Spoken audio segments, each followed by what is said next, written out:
നിങ്ങളെ പുറമെ കാണുമ്പോൾ അവർക്കൊരു പ്രശ്നം ഉണ്ടാവില്ല. കാരണം ആ ഒരു ജനറ്റിക് വേരിയന്റ് അവരുടെ ബോഡിയിൽ ഒറ്റയ്ക്കാണ് കിടക്കുന്നത്. ഒരു പ്രീ കൺസെപ്ഷണൽ കൗൺസിലിംഗ് യൂഷ്വലി അത് കോമൺ ആയിട്ട് നമ്മുടെ ക്രിസ്ത്യൻ കമ്മ്യൂണിറ്റിയിൽ പണ്ട് മുതൽ കണ്ടുകൊണ്ടിരിക്കുന്ന ഒരു സാധനമാണ്. നമ്മൾ ചില സമയത്ത് അതിനെ കളിയാക്കും. Technically all IVF pregnancies are high risk pregnancies, and IVF pregnancy ഉള്ള babies should always be looked after by fetal medicine experts. So we were one of the first centers to have the first ICSI baby in Kerala. Most of the treatments today are available inside our country. Specialist care most accessible നമ്മുടെ കൺട്രിയിലാണ്. പുറത്ത് പോയി കഴിഞ്ഞാൽ ഇങ്ങനത്തെ speciality care ഒന്നും കിട്ടില്ല.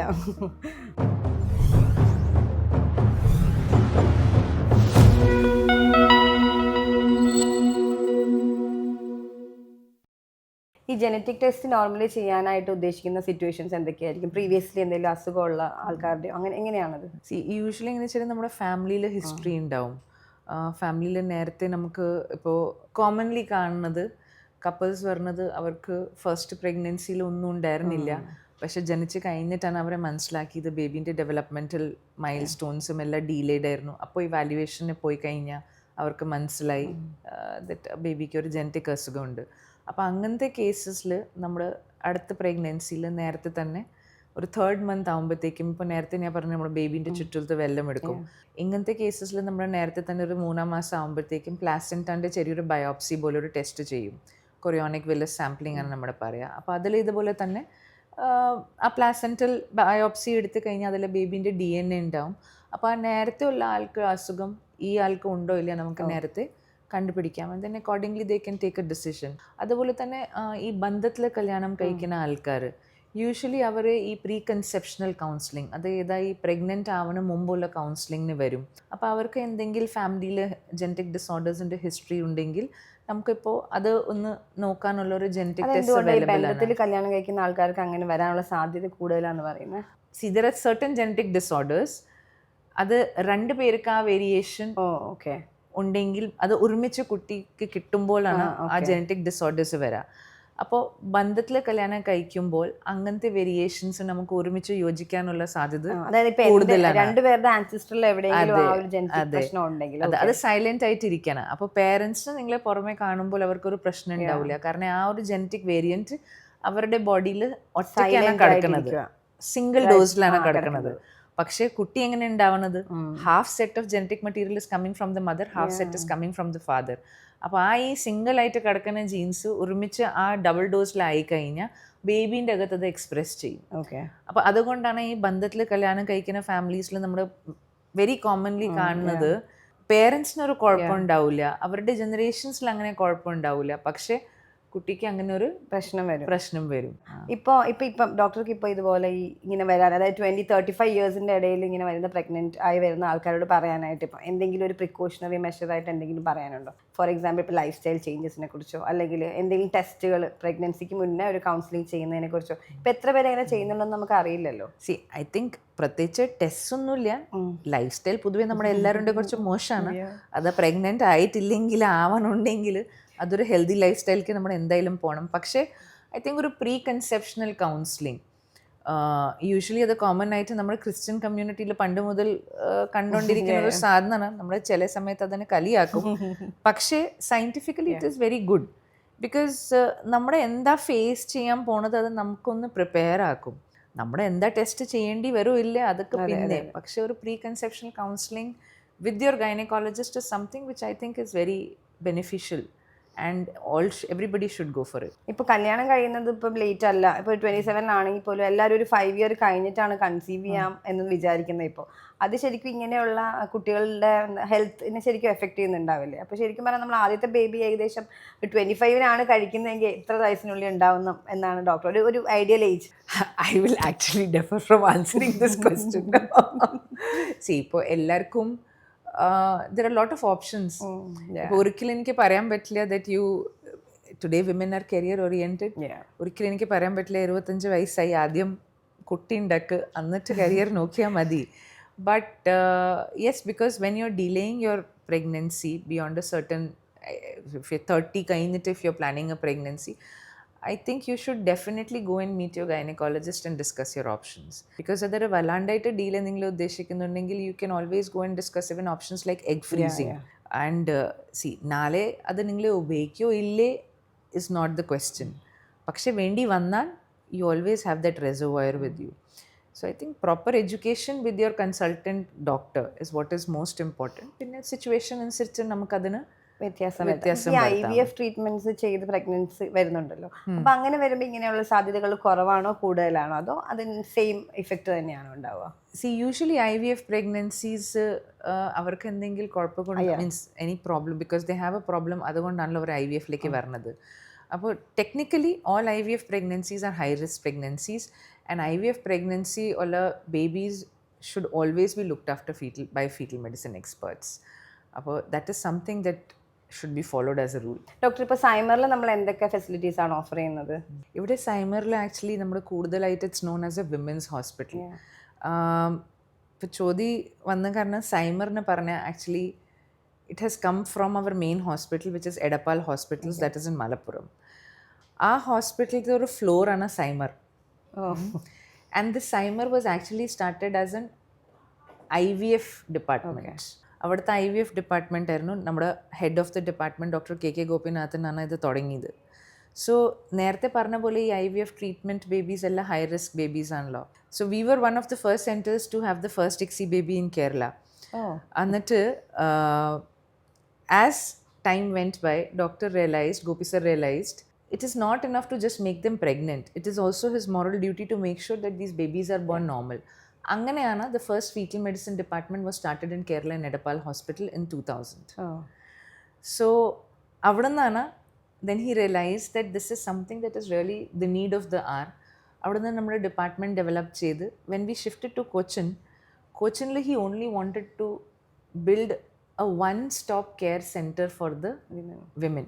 ഒരു സ്ത്രീ ഇവിടെ വന്നു കഴിഞ്ഞാൽ any gynecology related issue she has that should be treated in Symer. But that is what was the whole concept behind the inception of Symer, the women's hospital in Cochin.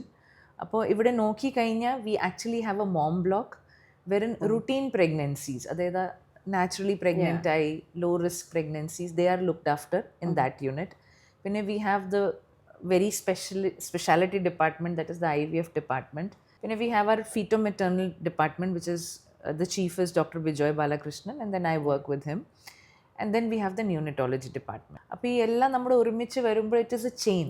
അപ്പോൾ what we've tried to do is ഒരു ഗർഭിണി സ്ത്രീ ഇവിടെ വന്നു കഴിഞ്ഞാൽ even if she has a complication, she has that assurity that I also have experts available to deal with it. ഇപ്പോൾ ഞാനൊരു low risk ആയിട്ട് ഇവിടെ വന്നു കഴിഞ്ഞാൽ God forbid if I have a complication that is developed, I have the best of fetal medicine experts that are available to look after the pregnancy.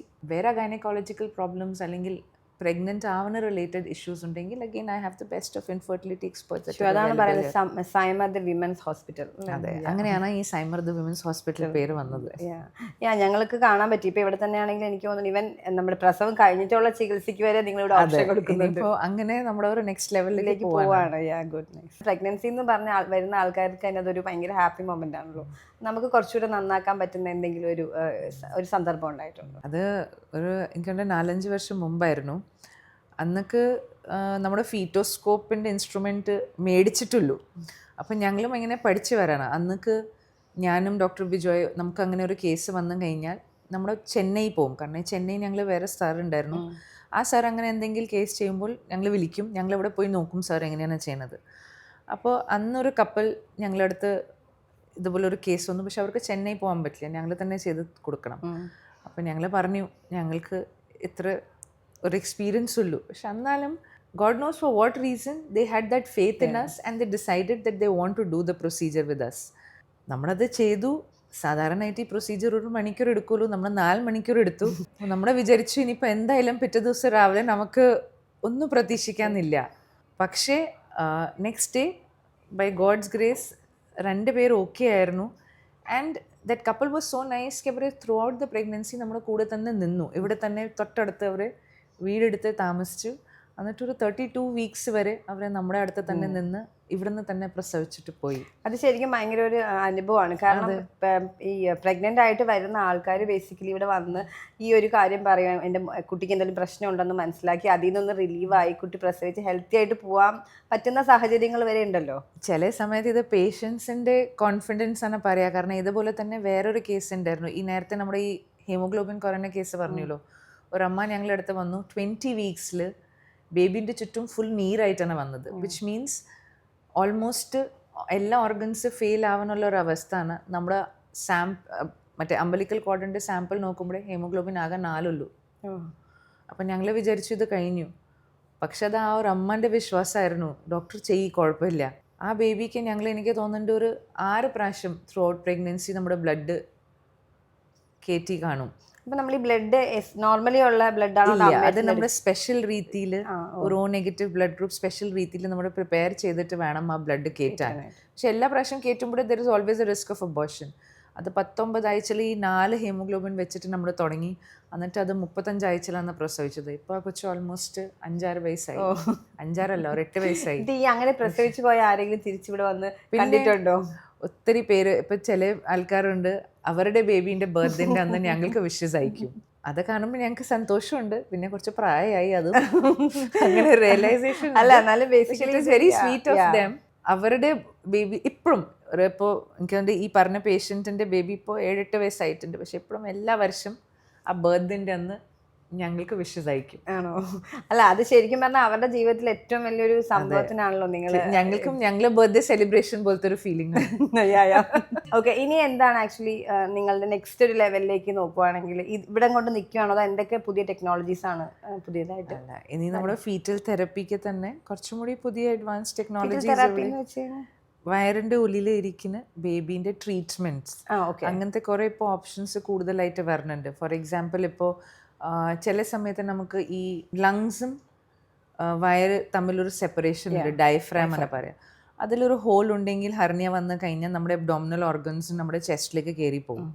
അപ്പോൾ അതിനുള്ള treatment options ഇപ്പോൾ വരുന്നുണ്ട്. പിന്നെ അതും കൂടെ തന്നെ നട്ടിൽ സംബന്ധമായിട്ട് നമുക്ക് ചിലപ്പോൾ ഈ നട്ടിൽ തുറന്നായിട്ട് കിടക്കാം, അവിടെ ഒരു ചെറിയൊരു സിസ്റ്റിക് ഒരു മാസ് പോലെ ഉണ്ടാവും. അപ്പോൾ അതിൻ്റെ ട്രീറ്റ്മെൻറ്റ്സ് ഇപ്പോൾ വയറിൻ്റെ അകത്ത് നമുക്ക് ചെയ്യാൻ പറ്റുന്ന അഡ്വാൻസസ് വരുന്നുണ്ട്. അത് പതുക്കെ നമ്മുടെ ഹോസ്പിറ്റലിലേക്ക് കൊണ്ടുവരാൻ നോക്കുവാണ്. മറ്റു രാജ്യങ്ങളിലെല്ലാം ഇത് ഒരുപാട് വർഷങ്ങളായിരുന്നു. നമ്മൾ തുടങ്ങുന്നതിന് മുന്നേ തന്നെ ഈ ഒരു ഫീറ്റൽ മെഡിസിൻ ഒരു സ്ട്രീം ഉണ്ടായിരുന്നു. മറ്റു രാജ്യങ്ങളിലും ഉണ്ടായിരുന്നു. നമ്മുടെ ഇവിടെ കുറച്ച് ലേറ്റായിട്ട് വന്നതാണ്, അതൊക്കെ ശരിയാ. പക്ഷേ most of the treatments today are available inside our country. അങ്ങനെ എനിക്ക് പറയാനുള്ളൂ. വളരെ കുറച്ച് ഇപ്പോൾ വളരെ ഹൈ എൻഡ് അല്ലെങ്കിൽ റെയർ ആയിട്ട് കേസസിൽ പറഞ്ഞ fetal therapy options, for example ഇപ്പോൾ ഞാൻ പറഞ്ഞ ഇപ്പോൾ നട്ടിലിൻ്റെ റിപ്പയർ, അതും ഇപ്പോൾ ഒരു ലെവൽ വരെ ഇവിടെ നമ്മുടെ കൺട്രിയിൽ തന്നെ നടക്കുന്നുണ്ട്. അപ്പോൾ വളരെ കുറച്ച് സിറ്റുവേഷൻസിൽ നമുക്ക് പുറത്ത് പോയി അങ്ങനത്തെ ഒരു ട്രീറ്റ്മെന്റ് ഓപ്ഷൻസ് നോക്കാൻ ആവശ്യമുള്ളൂ. അല്ല, ഇവിടെ ഇപ്പം നമുക്ക് എല്ലാം അവൈലബിൾ, എല്ലാ കൈൻഡ് ഓഫ് ട്രീറ്റ്മെന്റും അവൈലബിൾ ആണ്. ഈവൻ പ്രഗ്നൻസി തന്നെ അവിടുത്തെ ആൾക്കാർ തന്നെ ഇവിടെ വന്ന് ഇപ്പം എത്രയോ ആൾക്കാർ ട്രീറ്റ്മെന്റ്. കാരണം സ്പെഷ്യലിസ്റ്റ് കെയർ മോസ്റ്റ് ആക്സസിബിൾ നമ്മുടെ കൺട്രിയിലാണ്. പുറത്ത് പോയി കഴിഞ്ഞാൽ ഇങ്ങനത്തെ സ്പെഷ്യാലിറ്റി കെയർ ഒന്നും കിട്ടില്ല. ഓക്കെ, അപ്പോൾ ഇത്രയും നേരം ഞങ്ങളോടൊപ്പം ഇത്രയും ഇൻഫർമേഷൻസ് വളരെ സ്വീറ്റ് ആയിട്ട് ഷെയർ ചെയ്ത, ഈ തിരക്കിൻ്റെ ഇടയിൽ സ്പെൻഡ് ചെയ്തതിനും ഇത്രയും ഇൻഫർമേഷൻ ഷെയർ ചെയ്തതിനും ഒക്കെ ഒരുപാട് നന്ദി. Thank you so much. Thank you.